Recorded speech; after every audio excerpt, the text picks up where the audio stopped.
ദൈവനാമത്തിന് മഹത്വം ഉണ്ടായിരിക്കട്ടെ. പരിത്രാണ പ്രഭാഷണത്തിലേക്ക് സ്വാഗതം. പ്രാർത്ഥിക്കാം. ദൈവമായ കർത്താവെ, ദൈവത്തിൻ്റെ വചനം ധ്യാനിക്കുന്നതിനും പഠിക്കുന്നതിനും ജീവിതത്തിൽ പ്രാവർത്തികമാക്കുന്നതിനും ഞങ്ങളെ സഹായിക്കണമേ. യേശുവിൻ്റെ നാമത്തിൽ തന്നെ ആമേൻ. പരിത്രാണ പ്രഭാഷണത്തിൽ ഇന്ന് ജൂൺ മാസം 22-ാം തീയതി ഞായറാഴ്ചയിലെ പഠന വിഷയമായ വിശുദ്ധിയിൽ സൂക്ഷിക്കേണ്ട ശരീരവും ജീവിതവും എന്നുള്ള വിഷയമാണ് നാം പഠിക്കുന്നത്. ലഹരി വിരുദ്ധ ഞായറാഴ്ചയായി ജൂൺ മാസം 22-ാം തീയതി മാർത്തോമാ സഭ വേർതിരിച്ചിരിക്കുകയാണ്. വിശുദ്ധ ഏവങ്കേലിയനായി തിരഞ്ഞെടുത്തിരിക്കുന്നത് വിശുദ്ധ ലൂക്കോസിൻ്റെ സുവിശേഷം 6-ാം അധ്യായം 39 മുതൽ 42 വരെയുള്ള വാക്യങ്ങളാണ്. ലഹരി ഇന്ന് സമൂഹത്തെ ബാധിച്ചിരിക്കുന്ന മഹാവിപത്താണ്. മദ്യവും മയക്കുമരുന്നും ഇന്ന് നമ്മുടെ സമൂഹത്തെ ഗ്രസിച്ചുകൊണ്ടിരിക്കുന്നു. കലാലയങ്ങൾ പോലും മദ്യത്തിൻ്റെയും മയക്കുമരുന്നിൻ്റെയും പിടിയിലാണ് എന്നുള്ളത് ഭീകരമായ ഒരവസ്ഥ തന്നെയാണ്. ഈ ലഹരിയെയും മദ്യത്തിൻ്റെ സ്വാധീനത്തെയും ഒഴിവാക്കാനായി ഗവൺമെൻറ്റും സാമൂഹിക സംഘടനകളും സാമുദായിക സംഘടനകളും ഒക്കെ പരിശ്രമിക്കുന്നുവെങ്കിലും ഒന്നിനൊന്ന് ഇതിൻ്റെ സ്വാധീനം സമൂഹത്തിൽ വർദ്ധിച്ചുകൊണ്ടിരിക്കുകയാണ്. ഇത് അപകടകരമായ ഒന്നാണ് എന്നറിഞ്ഞെങ്കിലും ഗവൺമെൻറ് ഇതിൻ്റെ ലഭ്യത വർദ്ധിപ്പിച്ചുകൊണ്ടിരിക്കുന്നത് ദുഃഖകരമായ ഒരു കാര്യമാണ്.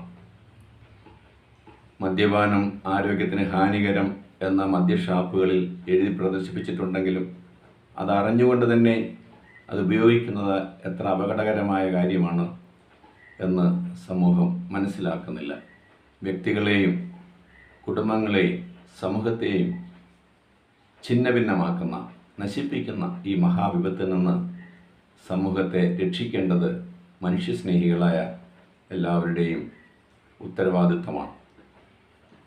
സ്വയ ജീവിതത്തിലുണ്ടാകുന്ന പരാജയങ്ങളോ അവരുടെ ബിസിനസ് പരമായ പരാജയങ്ങളോ കുടുംബജീവിതത്തിലുണ്ടാകുന്ന അസ്വസ്ഥതകളോ ശാരീരികമായ പ്രശ്നങ്ങളോ ഒക്കെയാണ് സാധാരണ ആളുകളെ മദ്യത്തിലും മയക്കുമരുന്നിലും കൊണ്ടെത്തിക്കുന്നത്. ഇതിനൊക്കെ ഒരു ഒളിച്ചോട്ടമായി മദ്യത്തെയും മയക്കുമരുന്നിനെയും അവർ സ്വീകരിച്ചിരിക്കുകയാണ്. എന്നാൽ അത് തങ്ങളുടെ ശരീരത്തെയും ജീവിതത്തെയും തകർത്ത് കളയുന്നതാണ് എന്ന് തിരിച്ചറിയുവാൻ അവർക്ക് സാധിക്കുന്നില്ല. ഇന്ന് പല ആത്മഹത്യകളും നടക്കുന്നത്, കൂട്ട ആത്മഹത്യകൾ നടക്കുന്നത് മദ്യത്തിൻ്റെയും മയക്കുമരുന്നിൻ്റെയും സ്വാധീനത്തിലാണ്. ജീവിതത്തിലൊരു പരാജയമുണ്ടായാൽ അതിനെ അഭിമുഖീകരിക്കുന്നതിന് പകരം അതിനെ ഒളിച്ചോടുവാനായി മദ്യത്തെയും മയക്കുമരുന്നിനെയും അഭയം പ്രാപിക്കുന്ന ഒരു തലമുറയായി തീർന്നിരിക്കുന്നു.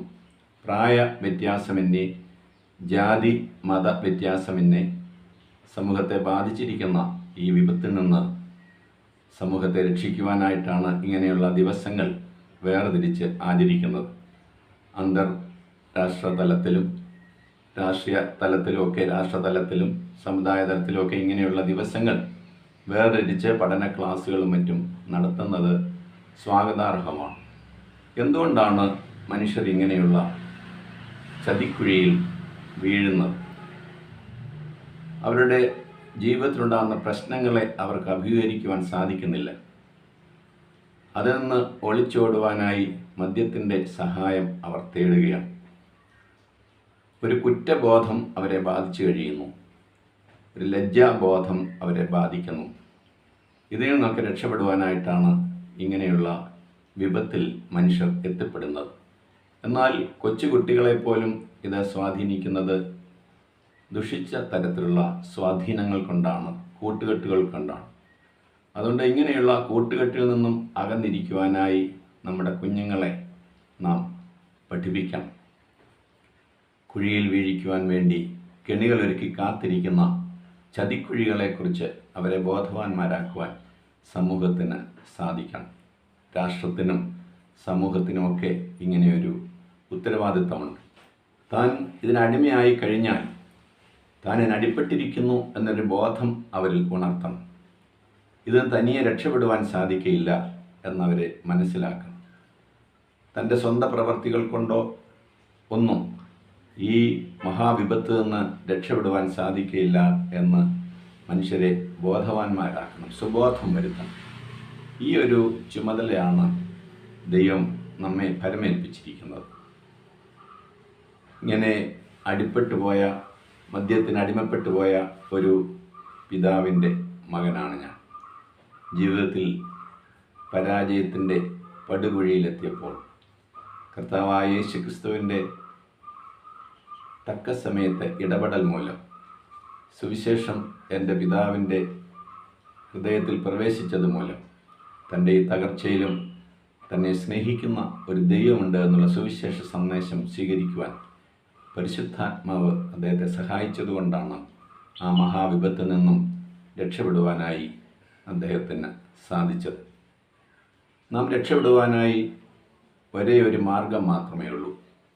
മദ്യപാനത്തിൽ നിന്നും മയക്കുമരുന്നിൽ നിന്നും പാപ ജീവിതത്തിൽ നിന്നും രക്ഷപ്പെടുവാനായി നമ്മൾ എത്ര ശ്രമിച്ചാലും നമുക്ക് സ്വയമേ അത് സാധിക്കുകയില്ല.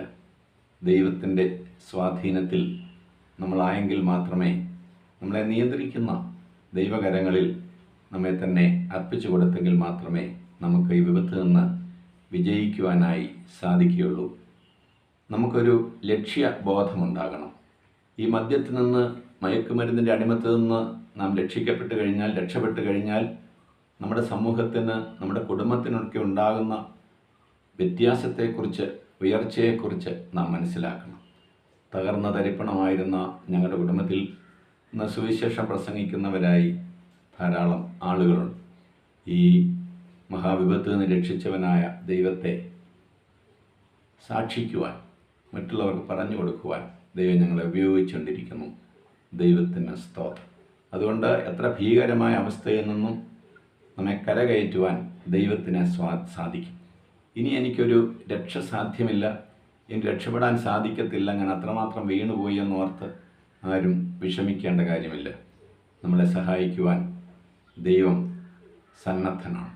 ദൈവസന്നിധിയിൽ നമ്മളെ തന്നെ താഴ്ത്തി, നമുക്ക് വീഴ്ച പറ്റിപ്പോയി എന്ന് സമ്മതിച്ച് ദൈവകരങ്ങൾ നമ്മളെ തന്നെ സമർപ്പിക്കുമ്പോൾ ദൈവം അത്ഭുതം പ്രവർത്തിക്കും. ഇതുപോലെ തന്നെ ഒരു വിപത്തിനെക്കുറിച്ചാണ് ഇന്നത്തെ ഏവങ്കേലിയോൻ ഭാഗത്ത് നാം വായിക്കുന്നത്. കുരുടന്മാരായ വഴികാട്ടികൾ. ഇന്ന് സമൂഹത്തെ കുഴിയിലേക്ക് നയിക്കുന്ന വഴികാട്ടികൾ, പ്രത്യേകിച്ച് അധികവും കാണുന്നത് ആത്മീയ രംഗത്താണ്. കുരുടന്മാരായ, ദർശനമില്ലാത്ത നേതാക്കൾ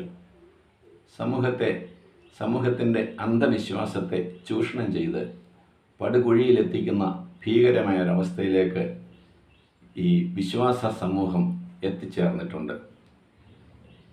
മോശപ്പെട്ട വ്യാജ പ്രചരണങ്ങൾ നടത്തി തീർത്ഥാടന കേന്ദ്രങ്ങളെ പ്രസിദ്ധമാക്കുക, അത്ഭുത രോഗശാന്തിയുണ്ടെന്നും അത്ഭുത സിദ്ധിയുണ്ടെന്നും പറഞ്ഞു വരുത്തി പണം സമ്പാദിക്കുക. ഇങ്ങനെയൊക്കെയുള്ള കുറുക്കു വഴികളിലൂടെ എത്രയോ ആളുകളുടെ ജീവിതമാണ് തകർത്ത് എറിയപ്പെടുന്നത്. അന്ധന്മാരായ വഴികാട്ടികളുടെ പുറകെ പോയി നമ്മുടെ ജീവിതം തുലയ്ക്കരുത്. രണ്ടാമത് കപട ഭക്തിക്കാരായ, കപട വേഷക്കാരായ നേതാക്കന്മാർ. അവർ പറയുന്നതൊന്നും പ്രവർത്തിക്കുന്നത് മറ്റൊന്നുമാണ്. ഉള്ളിൽ മോശപ്പെട്ട കാര്യങ്ങൾ വെച്ചുകൊണ്ട് നേതാവായി നയിക്കുക. മൂന്നാമത്തേത് അറിവില്ലാത്തവർ. ഗുരുക്കന്മാരെപ്പോഴും അറിവുള്ളവരായിരിക്കണം, വിജ്ഞാനദാഹികളായിരിക്കണം. ഒരു ഗുരുവിൻ്റെ നിലവാരത്തേക്കാൾ ഉയരുവാൻ ഒരു ശിഷ്യന് സാധിക്കുകയില്ല. പറച്ചിൽ മാത്രമല്ല, വോക്ക്, ടോക്ക് ആൻഡ് വർക്ക്, 3 കാര്യത്തിലും അവർ മാതൃകയുള്ളവരായിരിക്കണം. നല്ല ഫലം കായ്ക്കുന്നവരായിരിക്കണം നേതാക്കന്മാർ. അല്ലെങ്കിൽ നമ്മൾ ഇതിന് അടിമപ്പെട്ടു പോകുന്ന ഒരു അപകടകരമായ അവസ്ഥയിൽ എത്തിച്ചേരും. അതുകൊണ്ട് ഞാനാണ് സത്യം, ഞാനാണ് ജീവൻ, ഞാനാണ് വഴി അരുളി ചെയ്ത, ഞാൻ മാത്രമേ വഴിയുള്ളൂ, ഞാൻ മാത്രമാണ് സത്യം, ഞാൻ ഏകനാണ് വഴി എന്ന് പറഞ്ഞ് തന്ന കർത്താവായ യേശുക്രിസ്തുവിനെ പിന്തുടർന്ന് എല്ലാ അടിമത്തത്തിൽ നിന്നും മോചിതരായി, സ്വതന്ത്രരായി, ക്രിസ്തു നമ്മെ സ്വതന്ത്രരാക്കിയിരിക്കുന്നുള്ള സ്വാതന്ത്ര്യബോധത്തോടുകൂടി സ്വതന്ത്രരായി ജീവിപ്പാൻ, ഈ സ്വാതന്ത്ര്യത്തിലേക്ക് മറ്റുള്ളവരെ നയിക്കുവാൻ ദൈവം തൻ്റെ പരിശുദ്ധാത്മാവ് മൂലം നമ്മെ ഓരോരുത്തരെയും സഹായിക്കട്ടെ.